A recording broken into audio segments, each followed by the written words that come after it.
tal? Espero que anden bien.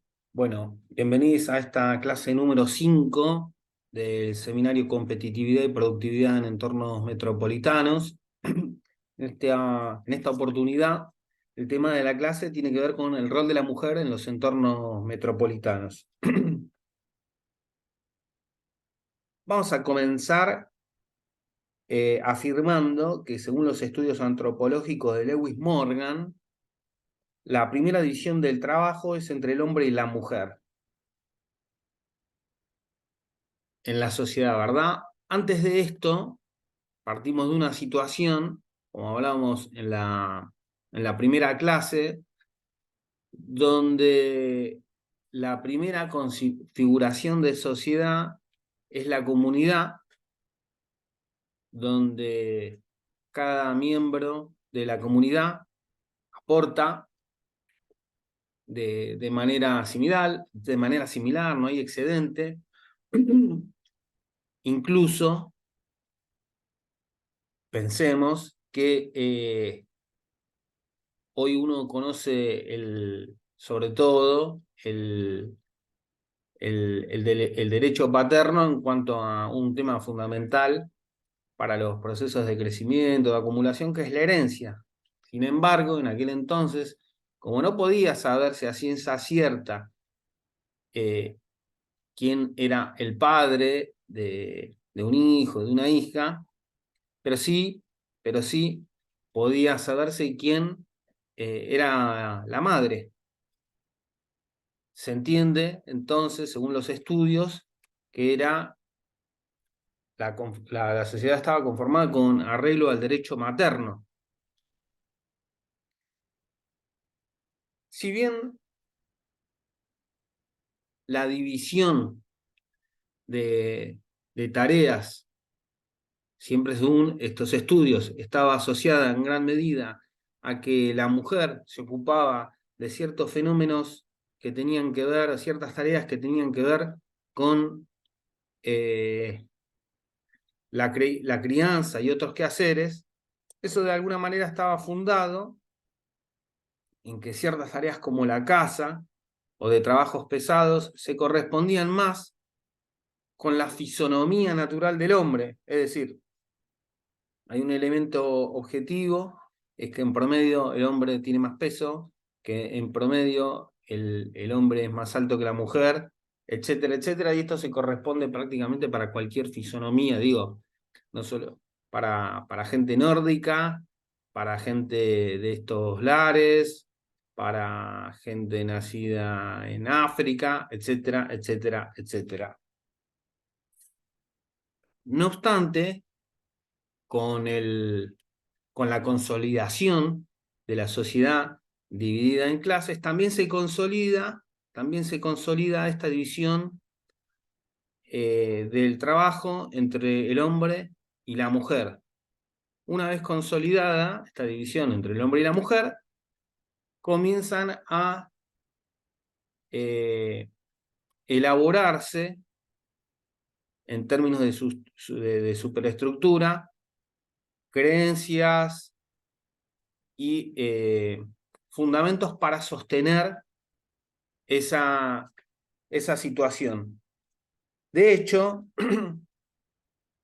la cultura occidental en particular concibió una diferencia sexual como un sistema binario integrado por dos componentes, varón y mujer. Esto, por supuesto, no comprendía diversidades como en la actual, que sobre el final de la clase vamos a abordar un poco. Y allí el perfil del hombre, ¿no? El de masculinidad, tenía que ver con la fuerza, la inteligencia, la superioridad intelectual, la participación en hechos de la sociedad, ¿no? Como por ejemplo en la antigua Grecia, donde uno habla de democracia, pero era democracia por un lado de hombres y por otro lado la democracia era para quienes para quienes no eran esclavos, ¿no? De esta manera, a la mujer le quedaba el atributo de la dulzura, de los sentimientos, de la crianza, lo cual quedaba de puertas de la casa para adentro. El resto era ocupado por, por el hombre. Insisto, esto se da desde la época del esclavismo, pasando por el feudalismo, e incluso en los inicios del capitalismo. Esto empieza a cambiar de manera relativa a partir de la incorporación de la mujer al trabajo productivo, es decir, fuera del hogar. De la misma manera que comentábamos en la primera clase, el capitalismo requiere mano de obra creciente sobre todo en su etapa inicial, para poder desplegarse, y necesita la mano de obra que se hallaba en el campo, que comienza a redirigirse hacia la ciudad, ¿no? Con lo cual vimos que la ciudad empieza a tomar también una nueva dimensión respecto al equilibrio poblacional en relación al campo. La industria comienza a demandar mano de obra de mujeres, y no solo de mujeres, sino de niños. La primera revolución industrial y ciertas industrias en particular son muy elocuentes al respecto, donde el trabajo era de lunes a lunes, las jornadas de trabajo eran interminables, hombres, mujeres, niños, y como vimos en la clase 3, referida al tema de productividad, esto tiene límites. Esto tiene límites porque si se intensifica la jornada de trabajo, es de lunes a lunes, en condiciones de insalubridad, ya ni siquiera es solamente el hombre el que está en esas circunstancias, sino también la mujer y el propio trabajador, la propia trabajadora del futuro, es decir, la niñez. Esto lleva a condiciones de cierta imposibilidad, cierto límite a la reproducción del sistema.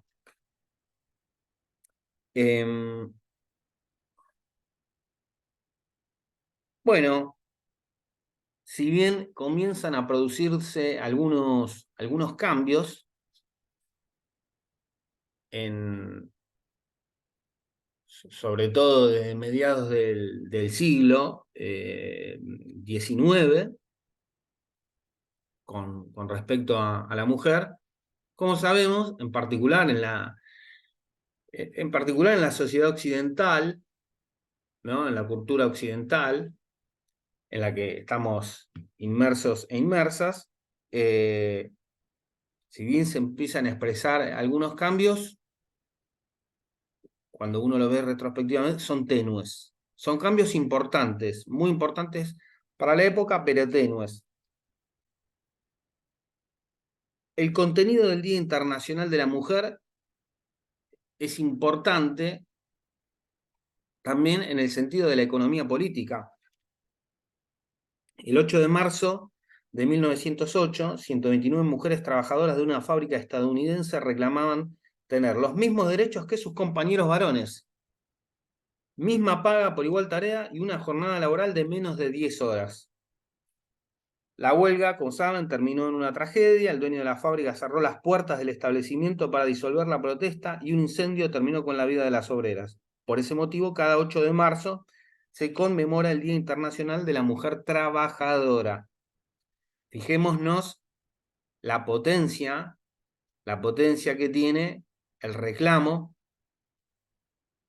Fijémonos que al fin y al cabo tiene que ver el Día Internacional de la Mujer con un fenómeno determinante de la economía política. Fijémonos en el sentido que venimos, una jornada laboral extensa, la paga menor que la tarea del hombre, con lo cual podemos suponer que si el trabajo del hombre estaba remunerado por su valor, el trabajo de la mujer estaba remunerado por debajo del valor de la tarea. Acuérdense de la clase 3. Bueno, y como vemos, cuando se trata de sostener privilegios, podemos llegar a la quema de una fábrica con 129 mujeres dentro. Hay guerras, pero también hay este tipo de actividades para disciplinar internamente. Vamos a hablar de ciertos cambios, ¿no?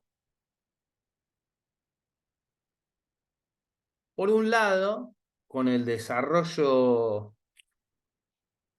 tecnológico, con las innovaciones, las tareas cada vez tienen menos que ver, las tareas de la producción tienen menos que ver con la fuerza y tienen que ver cada vez más con la producción intelectual. Si bien siempre hay un desgaste físico y un desgaste intelectual en cualquier tarea, podemos convenir en que muchas veces se dan muy distintas proporciones. O en este caso, no por dármela de nada, simplemente por un fenómeno de educación, yo en este momento estoy teniendo una tarea de tipo intelectual y aparentemente no hay una tarea física, pero uno tiene un desgaste físico, aunque esté simplemente sentado. Es el mismo caso que ustedes, al estar escuchando esta clase, que casi con seguridad están sentadas, sentados, eh, y su desgaste viene de la tensión y de la decodificación del tema que estamos hablando. En fin, en la producción esto cada vez toma más relevancia. Pensemos que en la clase pasada hablamos de que parte de las áreas más importantes para definir temas de competitividad tienen que ver con la inteligencia artificial, con diseño, producción de chips, donde las tareas que requieren más o en las que se puede poner más en juego el tema físico, cada vez tienen menos peso relativo en la producción. Ahora, eh, no obstante, cuando uno ve el tema ingresos, podemos decir por lo menos que en Argentina el salario del hombre en promedio es un 25% mayor y también más o menos se da eso en términos internacionales que el de la mujer, ¿no? Sumado a eso, vamos a hablar más sobre el final, también no solo pasa por ahí, sino que no todo pasa por la jornada laboral, sino que una vez finalizada la jornada laboral, todo lo que es el trabajo doméstico tiene una carga muchísimo mayor para la mujer que para el hombre, lo cual potencia, potencia muchísimo la injusticia de la división de tarea, el tema de ingresos, etc. Fijémonos en el mismo sentido del que hablábamos, que estas injusticias no se dan solo en términos generales en la sociedad, sino, por ejemplo, también en lo que podemos denominar campo nacional y popular. Hay un trabajo de la fotógrafa Viviana Fulcieri que se llama El Cordobazo de las Mujeres. Ella trabajó fundamentalmente el rol de las mujeres en el Cordobazo, Pensemos que también lo trabajamos, es muy interesante, el Cordobazo es a Córdoba un entorno metropolitano, una zona con un gran cordón industrial. Uno puede pensar sobre todo en ese entonces el peso de las industrias automotrices, metalúrgicas, también un complejo metropolitano interesante en cuanto a que contenía también parte de la crema de la llanura pampeana, donde incluso, donde incluso la parte de trabajadores que motoriza esta poblada tenía que ver con los trabajadores de mayores ingresos de la zona y no los de menores ingresos, los más calificados. Ahora bien, cuando se puede hablar, por ejemplo, de Agustín Tosco, pero a la hora de decir qué mujeres participaron en ese acontecimiento, queda todo más difuso. Bueno, Viviana Fulcheri se dedica a un poco a ver quiénes eran las mujeres del Cordobazo, e incluso al entrevistar a mujeres que sí participaron,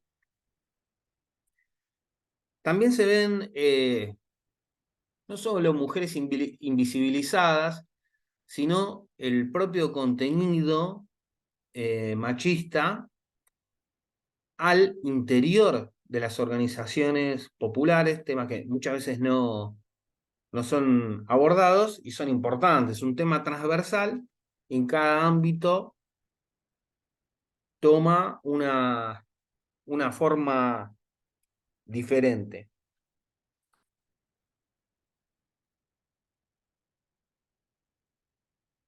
Lo, lo, lo más importante, a mi juicio, de este trabajo son esos dos elementos. Por un lado, mujeres invisibilizadas en acontecimientos históricos relevantes, y por otro lado, los elementos de machismo que se dan al interior de las propias organizaciones populares, cuestiones que indefectiblemente continúan en en la actualidad.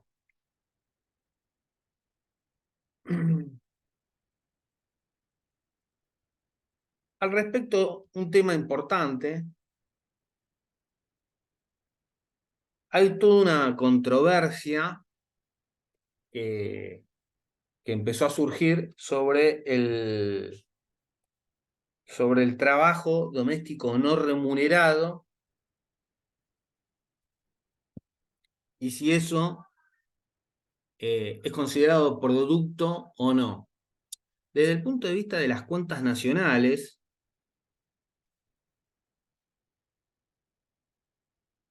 el, el trabajo doméstico no pago no es considerado producto. Sin embargo, a la hora de contratar un servicio doméstico, eso sí forma parte del Producto Interno Bruto. Acá hay un elemento de complejidad para abordar exactamente qué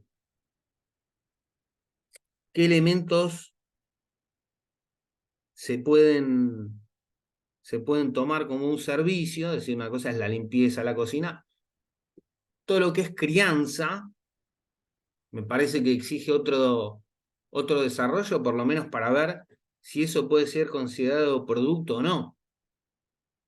Eh, no tengo una opinión categórica, simplemente dejo planteado el, el tema. No es lo mismo hacer la cama, limpiar, lavar los platos, que fenómenos de crianza eh, que muchas veces son reemplazados también porque uno puede contratar un servicio para el cuidado de niños eh, que, y que una persona venga al hogar y los cuide, etcétera. Pero bueno, todo lo que es crianza en particular es más, hay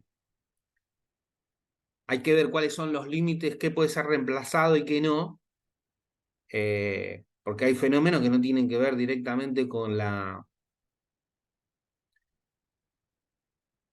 producción, sino que son temas más de cariño, etcétera, que también llevan tiempo, ¿no? Todo transcurre en el tiempo. Eh, sin embargo, hay polémicas con respecto a eso, qué es producción y qué no.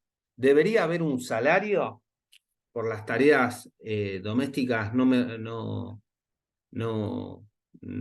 remuneradas, habida cuenta de que la mujer destina muchísimo más tiempo eh, que el hombre en promedio a eso?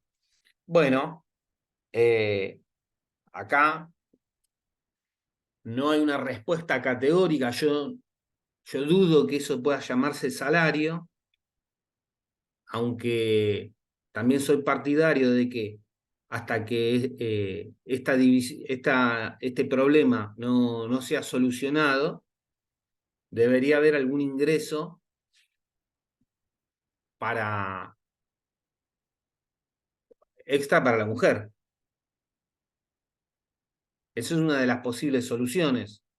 Habida cuenta que cómo se administra, si no, el trabajo, perdón, el ingreso al interior del hogar.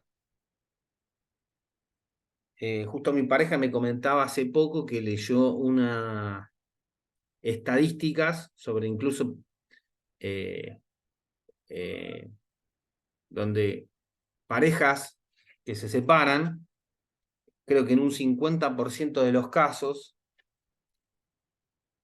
las mujeres no reciben el, el ingreso al que están obligados a hacer los hombres en esa situación, lo cual agrava terriblemente todo, ¿no?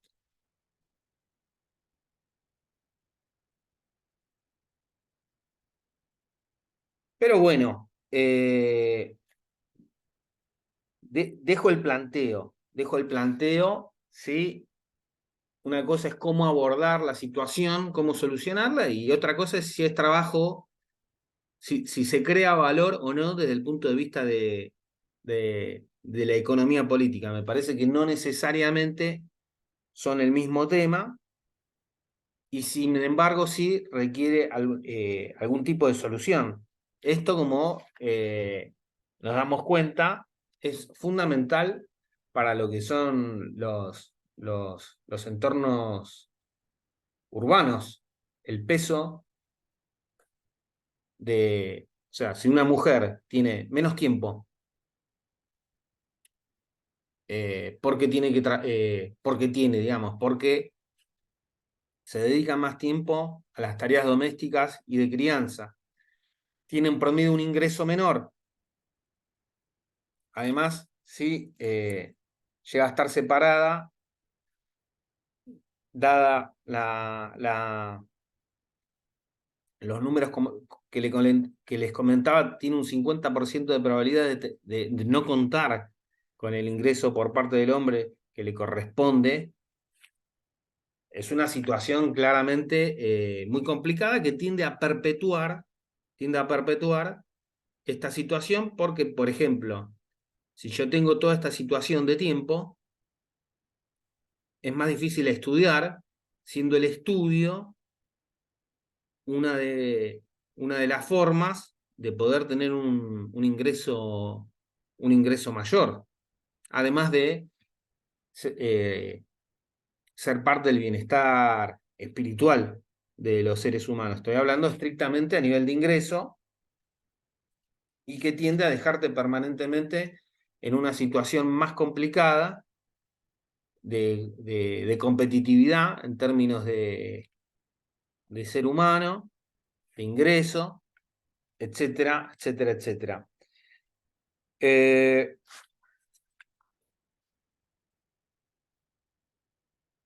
bien. Eh, Después, me parece que es un tema fundamental ver cuáles son las formas de reclamo ante esta situación de injusticia. Una es el techo de cristal, es decir, fenómeno. La mujer puede acceder hasta cierto punto, siempre en promedio, hasta cierto punto, a ciertas jerarquías, sobre todo hablando del mundo del trabajo, pero no exclusivamente,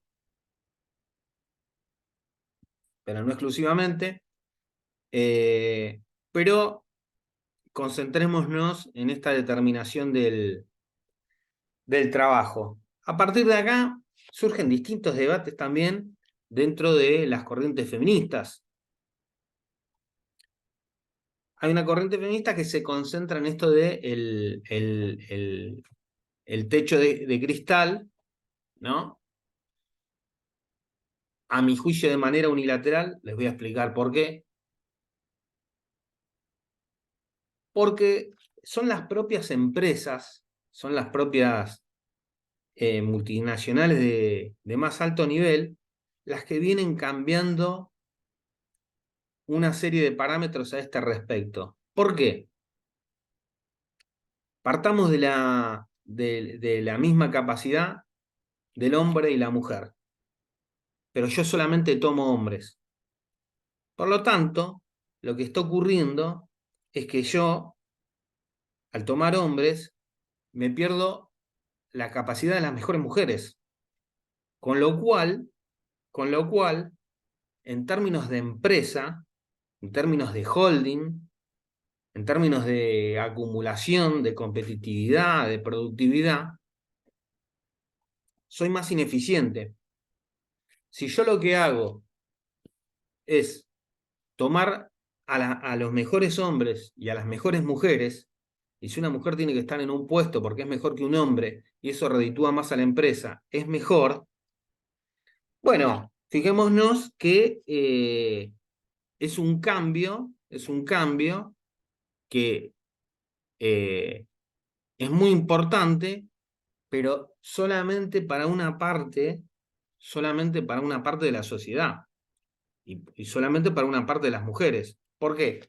Porque esto tiende a hacer un poquito de darwinismo social y agarrarse lo mejor de los hombres y las mujeres, ya no solo de los hombres y las mujeres.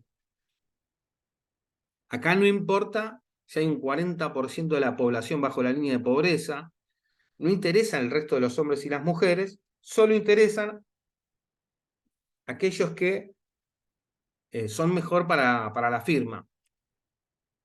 A mí me parece que hay un feminismo corporativo a este respecto, donde reclama solamente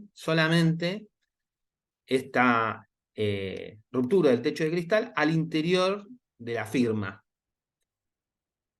Si bien hay distintos matices, yo lo contrapongo con un llamado feminismo popular, donde ve lo del techo de cristal, donde lo toma, donde lo asume, pero vinculado a toda la sociedad, no a la crema de la sociedad, no solo para las firmas. Con lo cual, me parece que es mucho más rico, por supuesto me siento identificado con este último, porque es un feminismo, digamos, nacional y popular versus un feminismo de élite. No obstante, me parece que todos contribuyen a este proceso en la sociedad que se está dando para ver cuál tiene que ser el rol de la mujer. Pensemos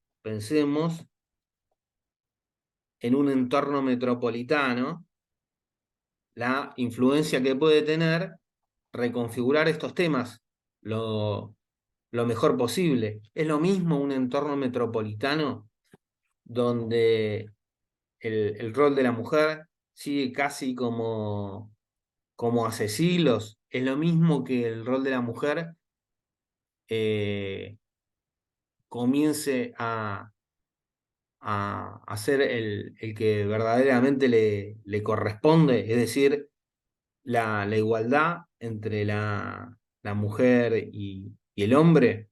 Bueno, me parece que eh, es muy importante, es muy importante. Creo que desde hace años han ocurrido muchísimos avances relevantes, pero